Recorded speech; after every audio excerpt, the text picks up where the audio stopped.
I made a decision to cut a house in half, and then I watched them do it. We moved one half the house one day, one half the house the next day, pushed it back together with a backhoe. But we have this vision in our head, or this mindset, that sales is that guy with the plaid jacket and the short sleeve shirt and the clip-on tie, right? All the negativity. And when it's done well, we're truly helping people. I want to take payments to zero for businesses. There needs to be a payment company that's actually good for business, because the points, the perks, the chargebacks, the miles, everything comes out of the business. Payment world is it's relatively dark, frankly. There's a lot of money in it, and because of that, it brings out the worst in all of us, And I've had CFOs literally look at me and say, "How can you do for me what no one else has ever been able to do for me?" And I said, "Well, sir, technology and millions of dollars." Hey, welcome to Sales and Cigars, the podcast for entrepreneurs where the only smoke we blow is cigar smoke. I'm your host, Walter Crosby with Helix Sales Development. This episode is brought to you by the Sales Integrator. Crush your sales obstacles with the Sales Integrator. If you run a business, you probably receive digital payments today. And I bet, like me, you wonder what you net at the end of the month from all those digital payments. My guest today is Alan Ward. He's an entrepreneur who's made it his mission to help us business owners reduce their fees with transparency. Securely is disrupting the digital payment industry and helping business owners. Alan is a true entrepreneur, starting out at 19-year-olds, cutting a house in half and moving it to turn a profit. Yeah, you heard me right. He cut a house in half and moved it and made money. So grab a cigar, grab a cocktail, strap in for another exciting episode of Sales and Cigars.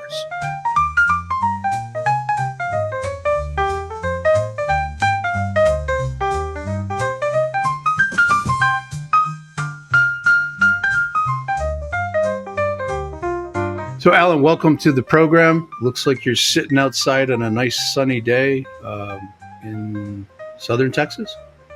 Yeah, North Texas. North Texas, okay. 70 degrees and wearing a jacket. That's definitely a Texan. Yeah, that's what we Texans do. This northern guys up in Michigan, they're out in flip-flops at 60, and I'm in a jacket at 70. It was 28 degrees, and I walked out in shirt sleeves this morning. So yeah, zero chance down here. Yeah. So let's start with a book that maybe you've reread recently or that you gift a lot to people. Is there something that kind of a book that sticks out for you? Yeah, I've got two books. From a business perspective, there's a book called Who, Not How. And if you heard of it or familiar with it at all, but there you go. The gist is I'm a big people guy. I believe people power the world, people power business, people power families, people power our government. And so ultimately, much of business is who, not how. And so when you can harness the power of people instead of harnessing maybe just creative ideology, it's a mental shift in business. So really like that book. And then good book called the Bible. It's been massively influential in my life, and I like it, hate it, agree with it, disagree with it. It certainly can create excellent conversation, and in my opinion, a very, very good blueprint for life. It's interesting. I think the first time we talked a little bit about that, and I'm the Old Testament guy, right? My people are the first 5 books. And there was one day when my daughter, I think she was 10 or 11 years old, and we were going out to dinner, and we were getting out of the car, and she's like, what am I? Was her question. And I looked at her and I looked at my wife and I'm like, where is this going? And I said, what do you mean? And then she started rattling off her friends' names. And this one was Catholic, this one's Methodist, this one's Presbyterian, right? And this one's Episcopalian. And I'm like, oh, okay. So we had a really interesting conversation because I'm Jewish, her mom's Catholic. And what we landed on for her was that there was she could be anything she wanted. She could go investigate. She could go to church with her grandmother. She could do whatever she wanted to do. But there was one thing that we wanted her to really practice, and that was do unto others as you would have them do unto you. Treat people the way you wanted to be treated. And that landed with a 10-year-old. And she went to church. She did a bunch of stuff and talked to people. But that's how she lives her life today as a 24-year-old kid. And I think she did better than any of my friends who were raised with a parochial upbringing, because she really treats people, in a very. There's a reason that's the golden rule. Yeah, but can it be that simple? Yeah. I think business can almost be that simple. Ultimately, if that crux is the basis behind the way I do business, everything's better. It's better internally and externally. It's better for employees, my coworkers. It's better for vendors that I receive services from. It's better for clients and customers that I provide services to. It's better for the community that I reside in and work out of. And then ultimately, because of that, it's better for me.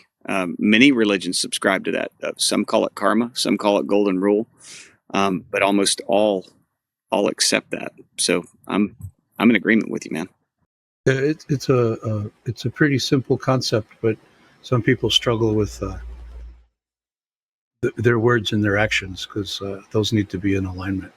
Which we all do. I mean, I'm the chief. There's a selfish bone in all of our bodies, and mine being the most, that wants to put me first instead of someone else. And when I can get that pushed out of the way and live to serve, things change.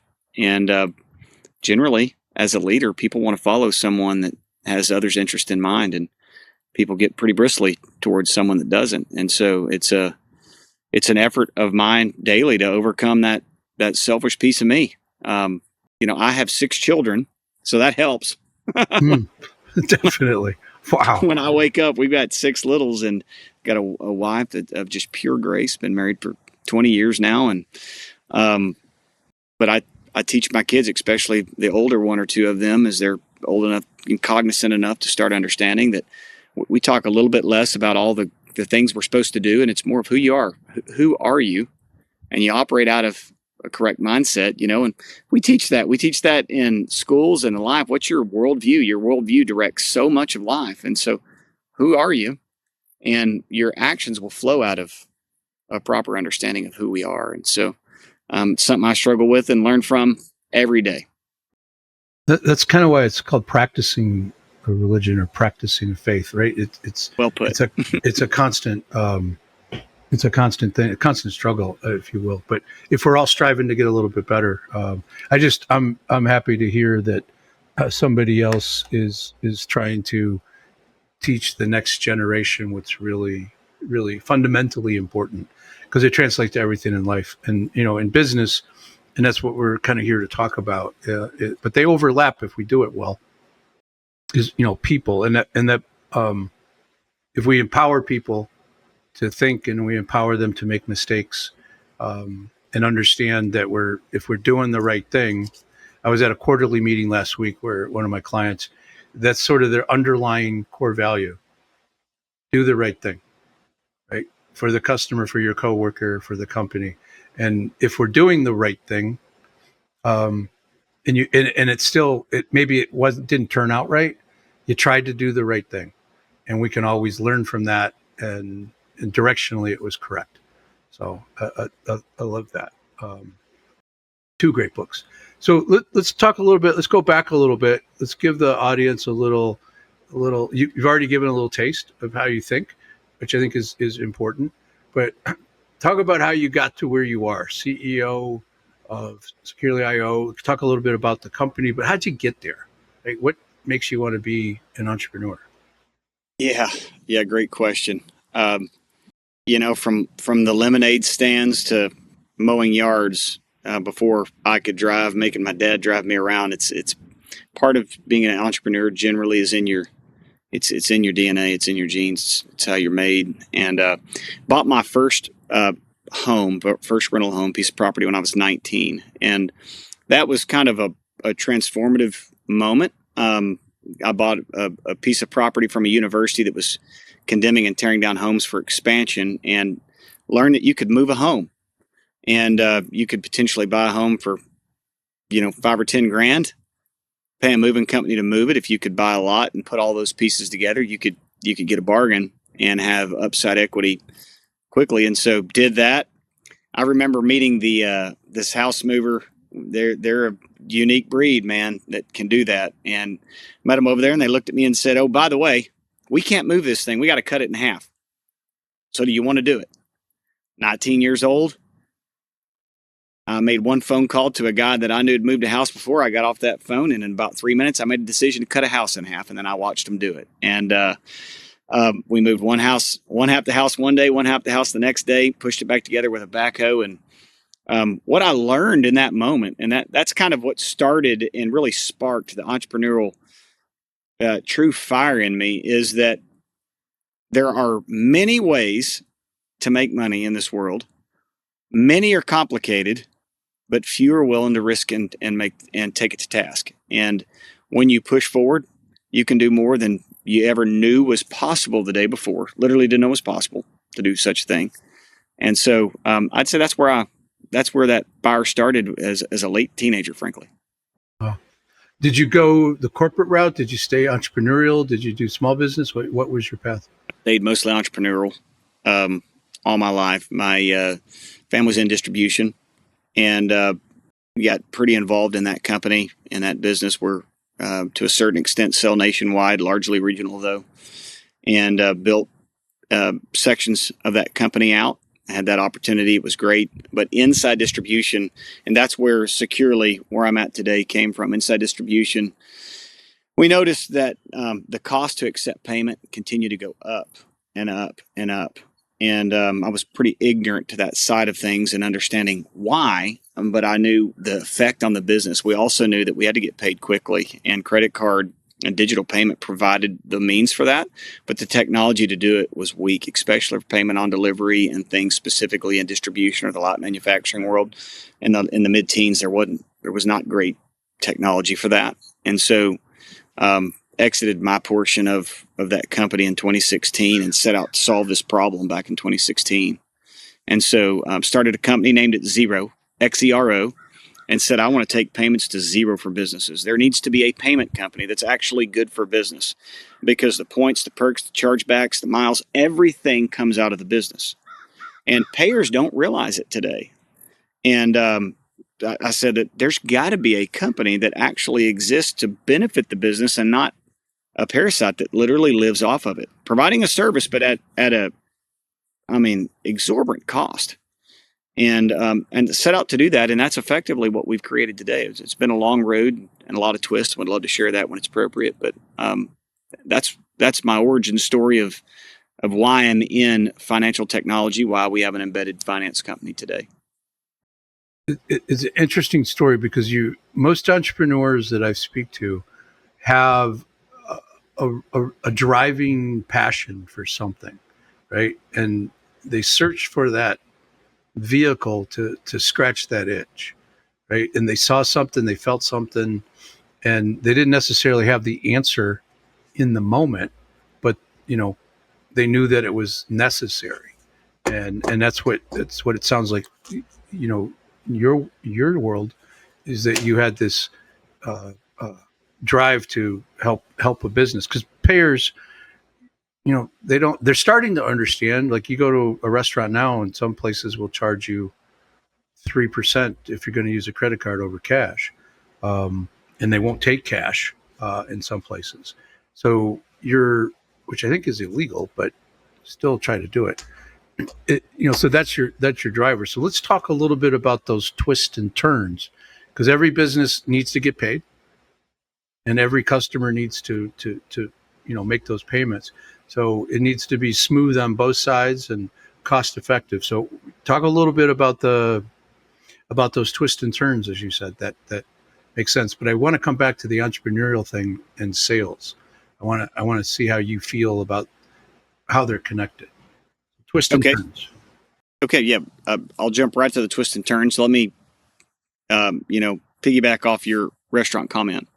Today, what's interesting as a restaurant, when you check out at the restaurant, you know what you're paying, your full liability. And often, there is an additional cost for a digital payment. That restaurant still today does not know what their profit margin is off that sale until the end of the month, when fees and other items are addressed by financial institutions or processors. So that's what one of the things we've set out to solve for in that process. But twist and turns, jumped right into this industry. The payment, we created a traditional payments company, and the payment world is it's relatively dark. Frankly, there's a lot of money in it, and because of that, it brings out the worst in all of us. And so ran into a situation where I was frauded and taken advantage of pretty significantly, and faced with the situation as an entrepreneur. Am I going to stick this out, or am I just going to get out of this dirty industry? And we determined to press forward and double down. Got involved with some technologists and realized that the current system is entrenched. It's been here for 40 plus years, and there's no way around things like interchange and other things. You've got these card brands providing a good service at a premium. And so started to look into technology. Open banking became a reality in the late teens, and put some money into some technologists that got together, and we began to build a prototype that was legitimate and had a path forward to begin to solve some of the problems we set out to solve. And had a billionaire hear about it that said, "Let me see it." And they put a pretty sizable several $1 million seed round in back in 2021 to help us convert from a payments company to a financial technology company, and virtually a software company is what we are. But we mix embedded finance, your banking rails and relationships, along with your processing rails and relationships, along with technology to do these things. And so that's what financial tech is, from a payments or embedded finance standpoint. Can you define what open banking means compared to what we traditionally think about banking? Yeah, I mean, what was banking, 20 years ago? You go into a branch, you open your account, you do your business, and then they started just slowly releasing these things called online tools. And wow, online tools, 10, 15 years ago, what was that? You could see your balance online, and over time you could eventually then cash a check without going into the branch. And then today you never go into the branch. And so, wow. But open banking is a separate sector from that. Open banking is what's behind banking. And so a lot of the tools that you get through the core, a bank's core, and a lot of the money movement capabilities, account related capabilities, can be done virtually and digitally, by tying in a very compliant and very restricted manner to a financial institution. And so now what used to be held close to the vest by a large financial institution or a processor can be enabled digitally with the right technology. And that's what open banking is, and that's kind of the door it opens. Okay. So it's sort of an open architecture for processing financial services. Yeah, that's in its simplest form. It's well put. Well, I got a simple sales brain, so that's how Way to I have go. to break it down. So talk a little bit more about how this is being received in the world, and what hurdles you have to get past. Because I would imagine when you have 40 years of entrenchment, it's like trying to get somebody to give up a certain amount of power and a certain revenue stream. And it just seems to me that the more I've looked into this, that because I've been looking at like the fees that I pay, and there's really no explanation for some of them. And when you ask about them, you don't get a Black hole. straight answer. Yeah, like my bank's charging me $50 for account reviews, and I'm like, cool. Like, could I get the review? Well, we reviewed it. Like, Okay. Tell me, like, give me the review. Like what, and they can't, it's just a fee, right? There's no, I still have an account and I still have money in there. And that, to the extent of it, it's just, to me, it's just a fee. So there's a lot of that going on. Have you had to fight through some of that to create what you're creating or create your Oh, own? oh, certainly. What we're doing is literally disruptive, and so by definition, a disruptor causes change, and so change is accepted. Sometimes it's not accepted other times. And to be clear, we want to be a friend to financial institutions, to processing arms, card brands. But what we also want to do is we're focused on being a friend of the business. And so our approach, everything that we do and we have built is to give the tools and techniques that a financial institution, a processor, a funding arm for additional capital that's coming soon from us, any financial tool in the world that's been held and sequestered off and provided at a premium as a service, we wanted to give as many of those tools to the business as possible. There are still costs associated with those tools, but those tools are now given to the best decision maker. Nobody knows the market, nobody knows the customer better than the business. And so give the tools to the business to identify the cost structures associated with all payment types and let them elevate those where they choose to the payer, and let the payer see and understand. It's ultimately transparency. What you mentioned your frustration with is a lack of transparency. And so you've got to, first of all, give all those tools to the business, let the business choose to be transparent with the associated costs and the related transactional lift in each scenario. And so that's what we've done. So have we hit some headway? Yes, certainly. Funny, a headway we've hit, or a headwind we've come up against, it is in sales. Oftentimes, let's just put us all in the same camp. We as humans are limited by what we know. And oftentimes our vision is limited by what we've experienced and what we can experience. And so today, what Securely is doing is so what I would call revolutionary as opposed to evolutionary. Evolutionary is a credit card in the 80s that becomes, eventually you can tap it, eventually you can insert it. That's evolutionary change. And you can buy, it was on the edge of revolutionary that you can buy online, but it's still a very similar process. And so revolutionary is AI. AI is just going to radically change the world. Revolutionary was the 2010 iPhone. Revolutionary was a car that went from, for thousands of years, it was on foot, then horse, then teams of horses pulling a wagon. That was evolutionary change. In 26, 28 years, you went from Carl Benz, and then a few years later, you had Henry Ford. And then within 26 years from Carl Benz, you have the assembly line in the Model T. That's revolutionary change. Why did people not adapt and adopt to that technology?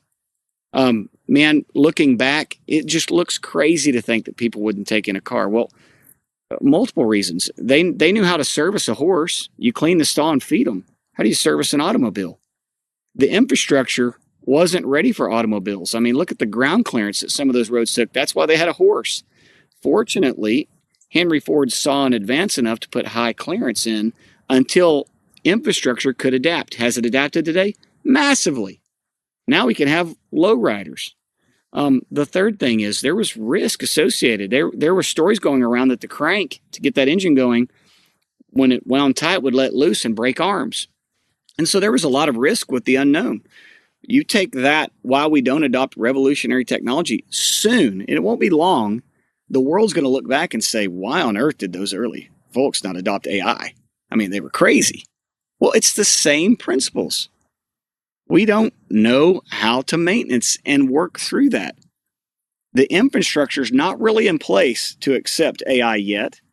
And there's a lot of risk associated with stepping off into giving up that much control or decisioning to a bot, to a this, to a that. And so, but soon history's going to prove that we should have adopted that sooner. And so the same with Securely. When we deal with sales, our sale is psychological. I've had CFOs literally look at me and say, how can you do for me what no one else has ever been able to do for me?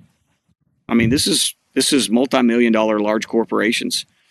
And I said, well, sir, technology and millions of dollars, to which he kind of grinned and laughed a little bit. And about 15 minutes later, he understood the grasp of what we were providing. And we literally have just built the technology to elevate opportunity to him that's been held by institutions for decades.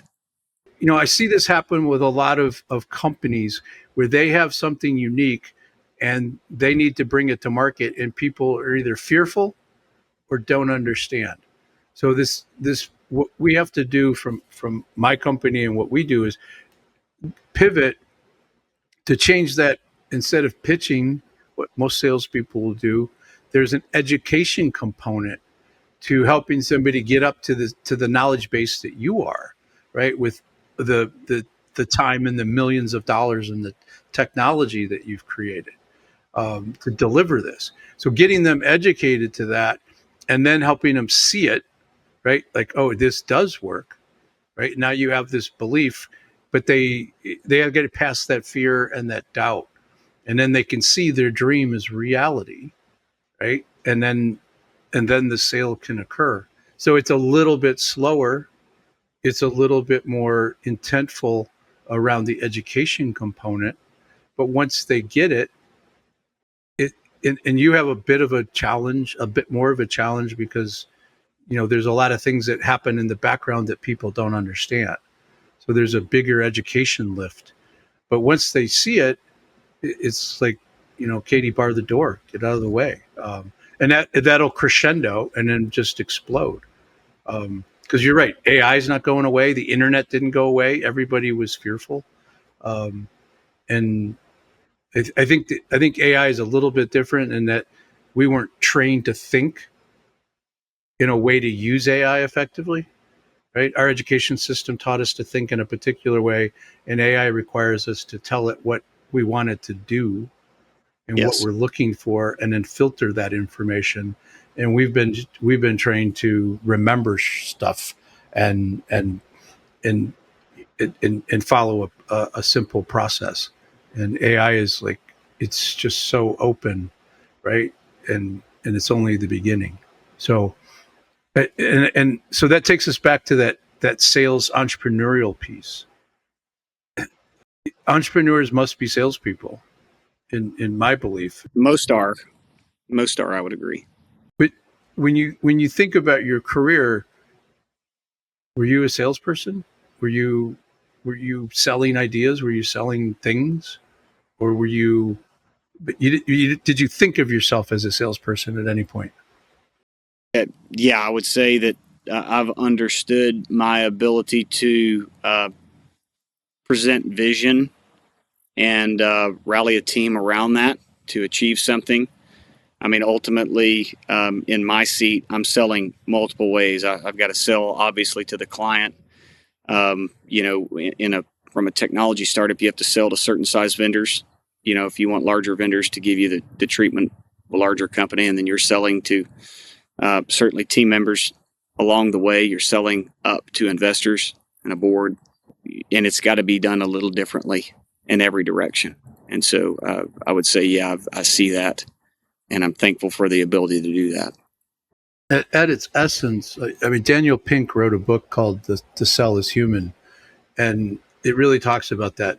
You know, we're all selling in various ways, in different contexts, but we have this vision in our head, or this mindset that's sales. That's that guy with the plaid jacket and the short sleeve shirt and the clip-on tie, right? All the negativity that goes along with it. And when it's done well, we're truly helping people, right? And that's what, you know, we go back to what we started talking about, you know, treating people the way you want to be treated. That's how sales should be done, right? And that's what Securely is doing, is helping that business owner, you know, get a little bit back, at least understand where their cost structure is, so they can their pricing model matches up, so that they can get payments faster.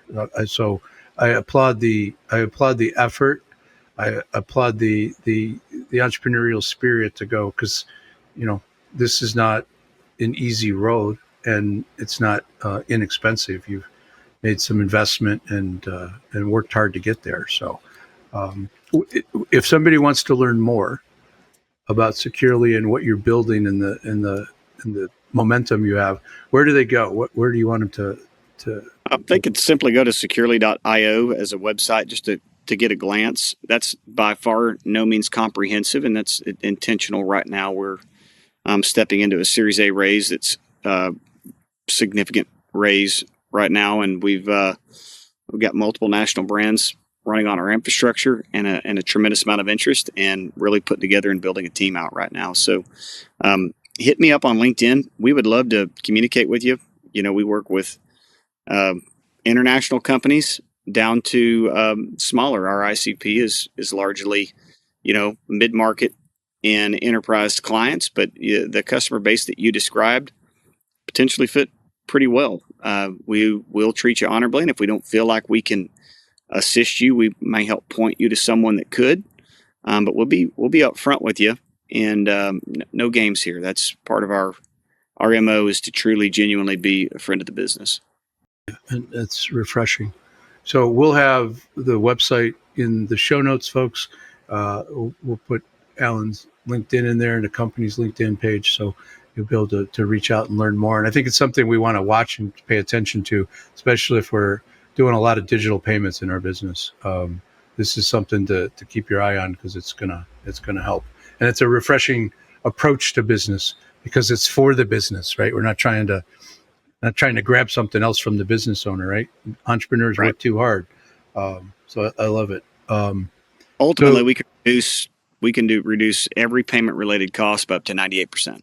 And that's your call based on your market and your customer base. But that's what our technology can do. It's to your point when you were talking about simplicity a moment ago, Walter, general initial first conversation is this: we sell choice to the business, and we sell control to the business, choice to the consumer, and a consolidated effort across both that reduces payment related costs by up to 98%, increasing profitability by somewhere between 10 and 14% for most companies in 90 days. Refreshing. That's what I think it's an approach that's focusing on the people that don't get a lot of help and support. So, last question, Alan. Past or present, any relationship with cigars? I'm not a connoisseur by any stretch, but I would say my favorite cigar is a celebratory one, and had several of those over the years. And it's interesting that you can kind of draw that memory back to that moment. Smoking a cigar outside of the Venetian, having just secured a pretty big business deal with a gentleman. He handed me a cigar and said, "Let's walk and smoke a cigar." And so you have those memories, and cigar is part of that. There's a contemplative cigar, and there's a celebratory cigar, and then there's that one that's the familial thing that brings the father and grandfather, son, and those together. The celebratory ones are a lot of fun, and I was just in Vegas and smoked a cigar outside the Venetian myself. So awesome, great story. Appreciate it, Alan. As I said, folks, check out the website. Pay attention to this. It's something that is going to help your business. Again, Alan, thank you very much. Yeah, thank you for the opportunity. Enjoyed the conversation, sir.